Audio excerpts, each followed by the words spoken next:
foi mantida a prisão de Bolsonaro, que foi decretada num inquérito em que ele não está mais, né? Aquele inquérito de que ele estava protegendo o filho, que estava denunciando, como a Maria Corina fez nos Estados Unidos, né, o não cumprimento da Constituição no Brasil. Alegando fundado receio de fuga e para garantia da ordem pública e por causa do reiterado descumprimento das cautelares, foi mantida a preventiva decretada no inquérito em que ele não está, Bolsonaro. O inquérito era para apurar se ele ajudava o filho Eduardo em algo chamado, que também é suposto, né, que convenceu o governo dos Estados Unidos para aplicar a Magnitsky em Moraes. E é o Moraes é que decreta. Nunca se viu isso na história do direito. A águia despertou quando a justiça começa a voar acima das nuvens. O poder costuma se acostumar à sombra. Ele cresce onde o silêncio é regra, onde o medo cala as vozes e onde o povo é mantido distraído por discursos e promessas. Mas chega um momento na história em que o céu se abre e algo maior surge no horizonte. Uma força que não se curva, não se compra, não se silencia. Essa força tem nome, tem símbolo e tem propósito: a águia. Nos Estados Unidos, a águia sempre representou o olhar que tudo vê, o olhar que não se limita à superfície, que enxerga além da política e atravessa fronteiras em busca da verdade. E é exatamente essa imagem que define a postura de Donald Trump diante do cenário caótico que se formou no Brasil. Enquanto o povo sofre com decisões que dividem o país, o mundo livre observa em silêncio. Mas a águia, essa não observa, ela age. Trump, conhecido por sua coragem em desafiar os poderosos, voltou a levantar a voz. Dessa vez, não apenas por sua nação, mas por um princípio universal: a liberdade. Nos bastidores de Washington, cresce o entendimento de que o Brasil se tornou o epicentro de uma crise moral global. Um lugar onde a justiça se inverteu, onde inocentes são tratados como culpados e onde o poder parece ter esquecido o povo que o sustenta. O presidente Lula esteve com o Papa pela manhã, uma audiência privada, mas não foi só ele e Janja. Eu vi a foto do Vaticano, tem lá umas 12 pessoas acompanhando, inclusive o ministro de Relações Exteriores. Depois ele foi à FAO, que é o órgão das Nações Unidas para produção de alimentos e agricultura, e numa entrevista, logo depois, ele foi perguntado sobre se ele daria a vaga de Barroso no Supremo para um amigo. Ele respondeu: não quero um amigo, quero alguém para cumprir a Constituição. Foi assim com todos que indiquei. Aqui no Brasil é assim, vale dizer qualquer coisa, porque há um silêncio em troca, ninguém contesta, parece que as pessoas não aprenderam a pensar para saber se estão sendo enganadas ou não, né? Um dos que ele indicou, Dias Toffoli, por exemplo, foi o que inventou, sem Ministério Público, o inquérito do fim do mundo, né? A ministra Carmen Lúcia foi a que disse que censura só mais uma vez, quando censurou Brasil Paralelo, né? Está proibida a censura pela Constituição. Ele também nomeou Lewandowski, Dino, o advogado dele, Zanin. Será que não ficou amigo de Zanin? Estranho. O Toffoli era advogado do PT também, né? Bom, mas mesmo tendo ido com o Papa, Lula ficou apagado diante do que Trump fez hoje. Trump foi o astro mundial deste dia, né?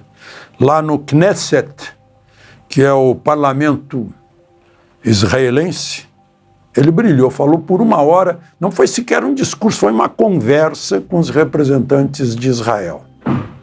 Ele, inclusive, se levantou para aplaudir um combatente que havia perdido as pernas e as mãos, né? Ele enfatizou que Gaza será desmilitarizada, ou seja, não vai haver soldados nem de Israel, nem de lugar nenhum em Gaza, e que o Hamas vai ser desarmado. Bom, é nisso que eu sou cético, porque o Hamas hoje circulava por ruas de Gaza, ruas e estradas de Gaza. O exército israelense, as forças de defesa de Israel, o IDF, né, fez um recuo, mas um recuo que era relativo, né, porque recuou, digamos, uns 40%. A situação em Gaza está desse jeito. Eu não acredito muito que vão conseguir desarmar, que o Hamas vai entregar as armas. Enquanto as manchetes falam em processos e decisões judiciais, a verdade, nua e crua, é que a confiança nas instituições está em colapso. O povo brasileiro, outrora esperançoso, agora assiste atônito a um espetáculo de abusos e contradições. E foi nesse cenário que Trump, a velha águia do Ocidente, decidiu agir. Para ele, não há meio termo quando se trata de liberdade. A justiça não é um jogo de conveniência, é um dever moral. E quando o poder se transforma em ferramenta de perseguição, o mundo livre precisa reagir. Trump entende que o Brasil não é apenas um país, é um símbolo de fé, de resistência e de coragem. E ver esse símbolo sendo corroído por decisões arbitrárias é algo que ele jamais ignoraria. Nos bastidores da diplomacia americana, há um movimento silencioso, mas real, de apoio moral ao povo brasileiro. A comunidade internacional começa a enxergar o que antes era disfarçado de normalidade institucional. O uso do sistema de justiça como instrumento político. E Trump, fiel à sua essência, não se cala diante disso. Para ele, o silêncio seria cumplicidade. Foi mantida a prisão de Bolsonaro, que foi decretada num inquérito em que ele não está mais.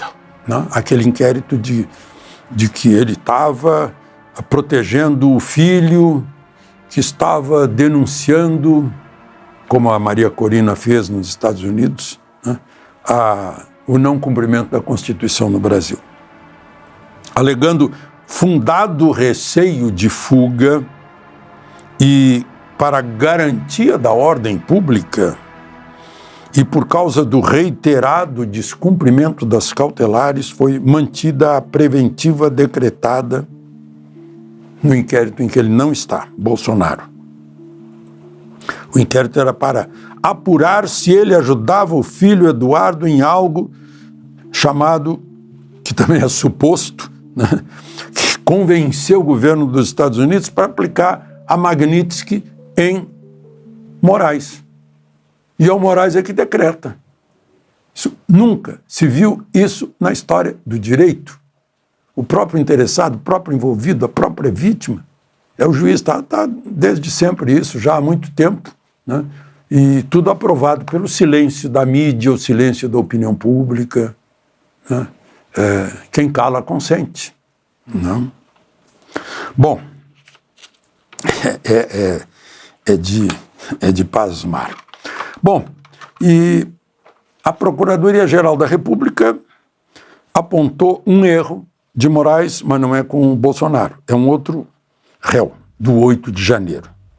Moraes decretou a prisão preventiva porque o réu rompeu a tornozeleira e está foragido.